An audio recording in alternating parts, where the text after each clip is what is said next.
कि आपने नया क्या किया। मैं एक उदाहरण देता हूं, काम को कैसे किया जाए। एक तरफ हम किसान की बात बहुत करते हैं, लेकिन किसान को मुसीबतों से बाहर निकालने के लिए हम कोई रास्ते खोजेंगे कि नहीं खोजेंगे। कई उपाय हैं। जैसे हम एक काम लेकर के निकले हैं, पर ड्रॉप मोर क्रॉप। हमारे देश में पानी की कमी है, सारी दुनिया पानी के संकट से जूझने वाली है। क्या सरकारों का जिम्मेवारी नहीं है कि आने वाले 30-40 साल के भविष्य को देख करके कुछ बातों को करें, कि हम तत्कालीन लाभ के लिए ही करेंगे। हो सकता है राजनीतिक लाभ हो जाएगा, लेकिन राष्ट्र नीति किस लिए, उस तराजू में वो बात बैठेगी नहीं। हमने सॉइल हेल्थ कार्ड की बात कही है। ये सॉइल हेल्थ कार्ड की बात जो हम कर रहे हैं, हमने मंत्र दिया है, स्वस्थ धरा तो खेत हरा। लेकिन इस काम को सिर्फ विज्ञान भवन में रिबन काट करके, दिया जला करके हम काम नहीं करते हैं। ये सरकार कैसे काम करती है। मैंने अधिकारियों को सूचना दी कि क्यों न हम, जैसे आज किसी भी डॉक्टर के पास जाइए तो पहले आपका वो ब्लड टेस्ट करवाने के लिए कहता है, यूरिन टेस्ट करवाने के लिए कहता है, उसके बाद ही वो दवाई के लिए सोचता है, तब तक वो दवाई नहीं देता है, सारे टेस्ट करवाता है। जिस प्रकार से शरीर के स्वास्थ्य के लिए इन चीजों की आदत है, क्या हम देश में किसानों के लिए भी ये बात पहुंचा सकते हैं क्या, कि आप फसल पैदा करने से पहले, जमीन से फायदा उठाने से पहले उस जमीन की तबीयत कैसी है वो तो जानो। जिसे हम भारत मां कह रहे हैं, उस भारत मां का हाल क्या है, उस धरा का हाल क्या है, उस पृथ्वी माता का हाल क्या है, वो तो पहले जानो। कहीं हमारे पापों के कारण हमारी धरा बीमार तो नहीं हो गई है। हमने इतना यूरिया डाला, इतना यूरिया डाला, यूरिया डाला, यूरिया का झगड़ा करते रहे, लेकिन यूरिया डाल करके हमने हमारी इस धरा को तबाह तो नहीं कर दिया है। ये उसको कब समझ में आएगा, जब हम सॉइल टेस्टिंग करेंगे तब। अब सॉइल टेस्टिंग का कार्ड निकालेंगे, दे देंगे, इससे बात बनेगी नहीं। और मैंने कहा है, क्यों न हम गांव गांव सॉइल टेस्टिंग लैब के लिए एंटरप्रेन्योर तैयार करें। गांव के नौजवान जो थोड़ा बहुत पढ़ा लिखा है उसको ट्रेनिंग दे। गांव में वो लैब बनाता है तो बैंक की तरफ से उसके रेंट दिया जाए, ताकि गांव के लोग उस लेबोरेटरी में जाने की आदत बन जाए। हर साल बारिश की सीजन के पहले अपनी जमीन को एक बार चेक करवा ले, मार्गदर्शन प्राप्त करे, माइक्रो न्यूट्रिशन की डिटेल जाने। उसी प्रकार से हमने कहा कि हमारे यहां 10वीं 12वीं की विज्ञान की जो स्कूल है और कॉलेजेस है, विज्ञान धारा की हर एक में लेबोरेटरी है, लेकिन हमारे देश में करीब करीब फरवरी से जुलाई तक लेबोरेटरी बंद रहती है, लैब बंद होती है, क्योंकि बच्चे एग्जाम में लग जाते हैं और स्कूल खुलने में जून जुलाई में ना आ जाता है। करीब 4-5 महीना महत्वपूर्ण समय, 3-4 महीना स्कूल की लैब खाली पड़ी होती है। हमने कहा उन 10वीं 12 के विद्यार्थियों को भी सॉइल टेस्टिंग कोई बहुत बड़ी टेक्नोलॉजी नहीं, आराम से किया जा सकता है, उनको ट्रेनिंग दो। और स्कूलों के अंदर वैकेशन के अंदर सॉइल टेस्टिंग के लैब के रूप में उसको कन्वर्ट कीजिए। स्कूल को तो इनकम होगी, उन गांव के नौजवानों को भी इनकम होगी, ताकि वो लैब में वो, और उस गांव के लोगों को। अब हमारा देश गरीब है, हम कोई रातों रात लैब बना देंगे, पैसे खर्च देंगे। हम optimum utilisation of our infrastructure, ये है गुड गवर्नेंस, ये है तरीके। उन तरीकों से समस्याओं का समाधान किया जा सकता है। और जब एक बार हमारे किसान को पता चलेगा कि हमारी फसल, मेरी जमीन इस फसल के लिए योग्य नहीं है, तो मैं मानता हूं हमारा किसान तुरंत विश्वास से काम करेगा, और आज किसान को जो खर्चा होता है वो खर्चे से बच जाएगा। कभी कभी यहां पर आया कि भाई पेट्रोल डीजल के तो अंतर्राष्ट्रीय भाव घटे हैं, लेकिन आपने क्यों कम नहीं किया।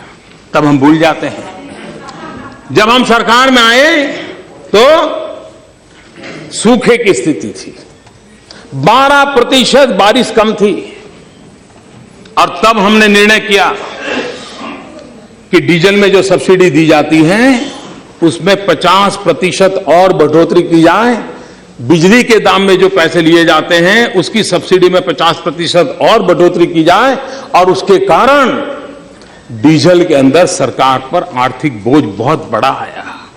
किसानों को दिया, जो कहते हैं कि हम नहीं देते ऐसा नहीं है, हमने दिया है, लेकिन आपको पिछले मई जून जुलाई का याद नहीं रहता है, आपको इस मई जून, आपको इस अक्टूबर नवंबर दिसंबर का याद रहता है। ऐसा नहीं है जी।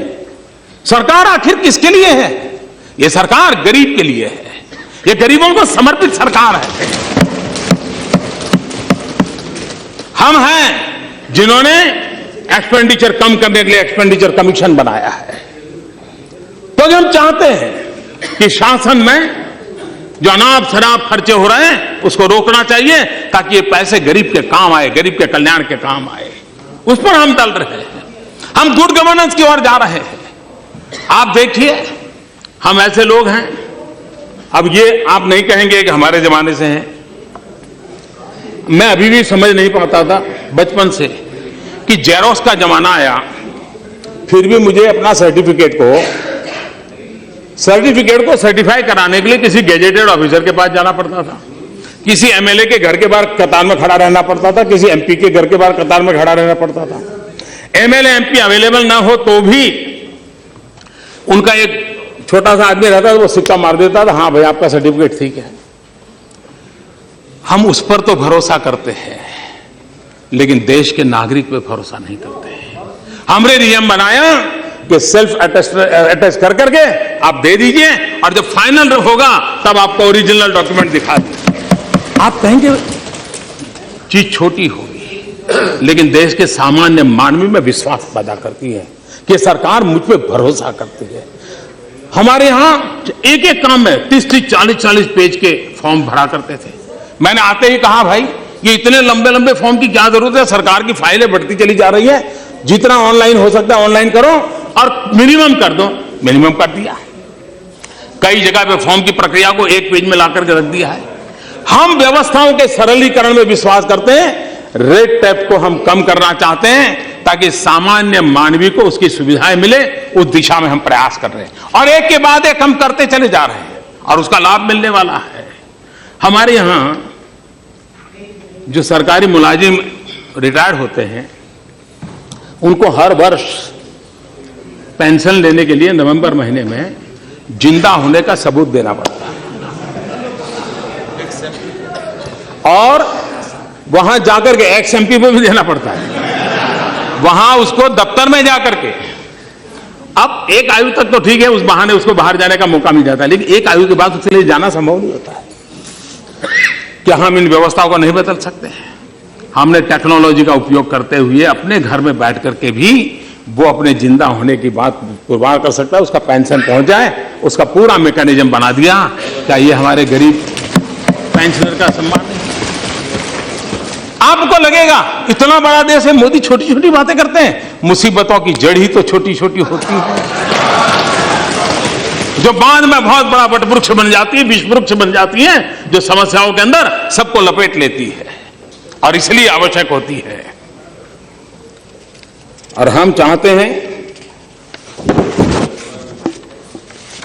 कभी कभार मुझे याद है पिछले सत्र में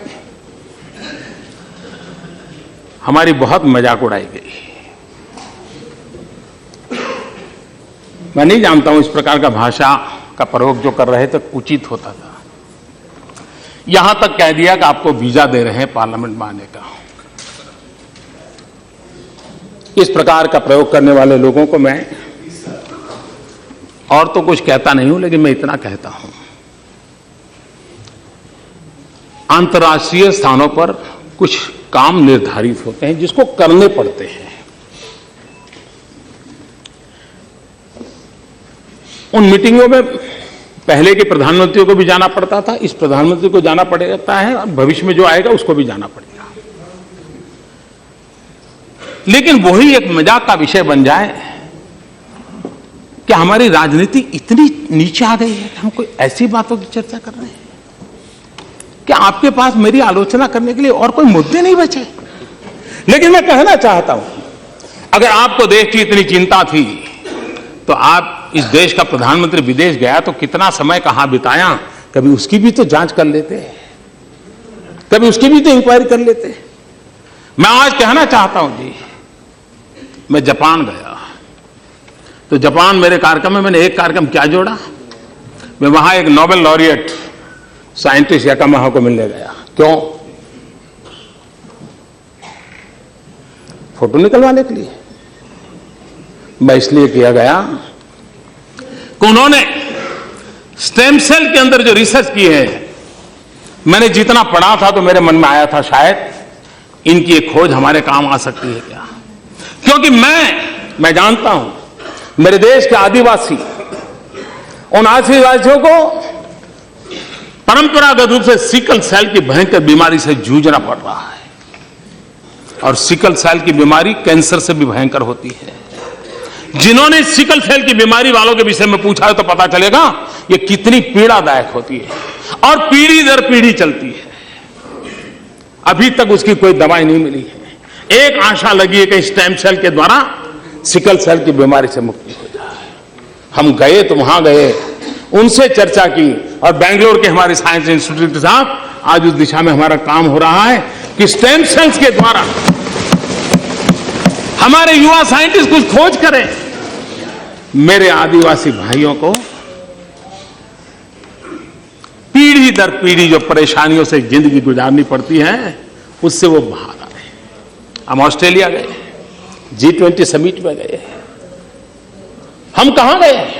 मैं उस किसानों के साइंटिस्ट, एग्रीकल्चर साइंटिस्टों को मिलने गया, उनके लैब में गया जिन्होंने प्रति हेक्टर ज्यादा चना उगाने का और सबसे खराब धरती पर चना उगाने का सफल प्रयोग किया था, रिसर्च किया था। कहीं पढ़ा था मैंने, मेरे मन में पढ़ा था, मैं उनके पास गया।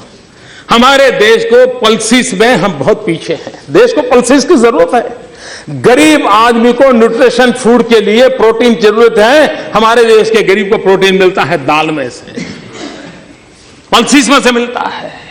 अगर हम हमारा किसान अच्छी मात्रा में पल्सिस पैदा कर सकता है, अगर प्रति हेक्टर ज्यादा पल्सिस पैदा कर सकता है तो उसको भी अच्छी आय मिलेगी और हमारे गरीब का भी भला होगा।